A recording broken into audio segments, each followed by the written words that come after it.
भाग के। ठीक है, जैसे कि आप चित्र देख रहे हो, ये चित्र आप देख रहे हो, ये कैसा चित्र दिख रहा है? पूरा। पूरा। अगर पूरा होता है या संपूर्ण होता है तो उसको हम क्या मानते हैं? एक।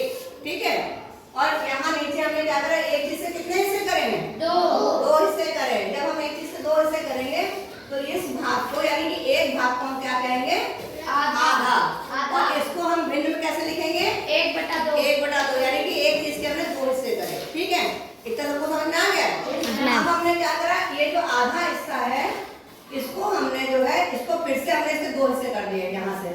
ठीक है, तो इस हिस्से को हम क्या कहेंगे?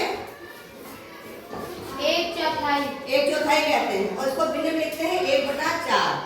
ठीक, लेकिन ये आधा और 1/4 भिन्न में आएगा कैसे, वो हम बताते हैं। जैसे कि आपके पास एक चीज है, आपने इसके दो हिस्से करे तो आप क्या करोगे लिखने में? भाग करोगे। एक चीज को दो हिस्से करोगे, भाग करोगे ना, दो चीज। तो एक का जब आपने दो से भाग करा तो इसको लिखा जाएगा 1/2। ठीक है, जैसे आप यहाँ पे लिखा रहे हो, आधे को हम लिखते हैं 1/2। ठीक, फिर हमने क्या करा, आधे का फिर हमने आधा करा। ठीक है, आधे का आधा करेंगे तो क्या हुआ? 1/2 के फिर हमने इसके दो हिस्से करे। ठीक है, तो आधे का आधा का मतलब होता है कि जब यहाँ पर हमारे पास आप देख रहे हो भिन्न है और यहाँ पे पूर्ण संख्या है। जब यहाँ दोनों पूर्ण संख्याएं थी तो क्या हुआ? 1/2 हो गया। लेकिन जब यहाँ भिन्न होता है तो जब हम भाग करेंगे तो क्या होता है? सबसे पहले हम क्या करेंगे? पूर्ण संख्या को भी भिन्न बनाते हैं। तो इसको भिन्न बनाने के हम क्या करेंगे? पहले तो एक लिख देंगे। कहाँ पर? नीचे हर के स्थान पर। ठीक, अब हमारे पास दोनों संख्या क्या हो गई? भिन्न हो गई। अब क्या करेंगे? जो भाजक है उसके पहले का निशान, जो भाग का निशान है उसको हम गुणे में बदल देंगे। ठीक है, ये निशान भाजक के पहले जो निशान है उसको गुणे में बदल देंगे और उसके बाद हम क्या करेंगे? इसको भाजक का व्युत्क्रम लिख देंगे। तो इसको हम क्या करेंगे?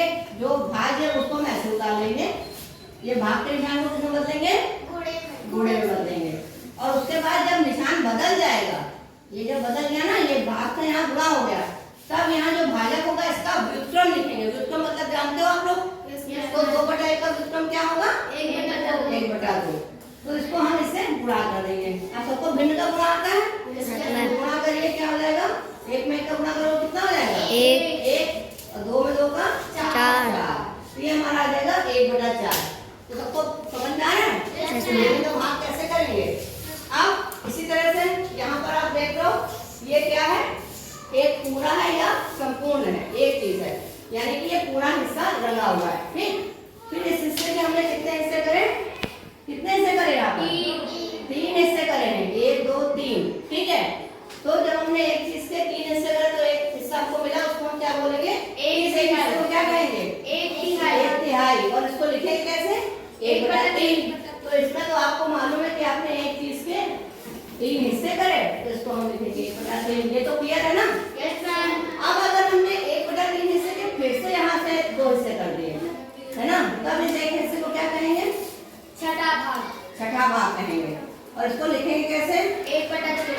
1/6 लिखेंगे। इसको ये आएगा कैसे गिनती में वो बता देते हैं। 1/3 ये है, इसके फिर हमने कितने हिस्से करे? दो हिस्से करे। तो इसको हम आप भिन्न का भाग कैसे करेंगे ये बताते हैं। यहाँ पे 2 पूर्णांक है, इसको हम भिन्न कैसे बनाएंगे? 1 लिख देंगे। फिर 1/3 उतारेंगे, ये निशान को क्या निशान बना देंगे? गुणा कर देंगे। और ये जो 2/1 है उसका क्या हो जाएगा? व्युत्क्रम 1/2। फिर आपको सबको भिन्न का गुणा आता है? Yes ma'am. तो नॉर्मल गुणा कर दिए, 1 को 1 से गुणा करिए कितना हो जाएगा? 1।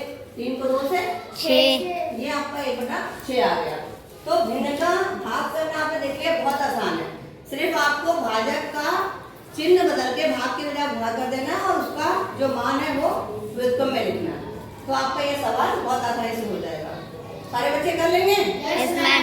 Okay, thank you.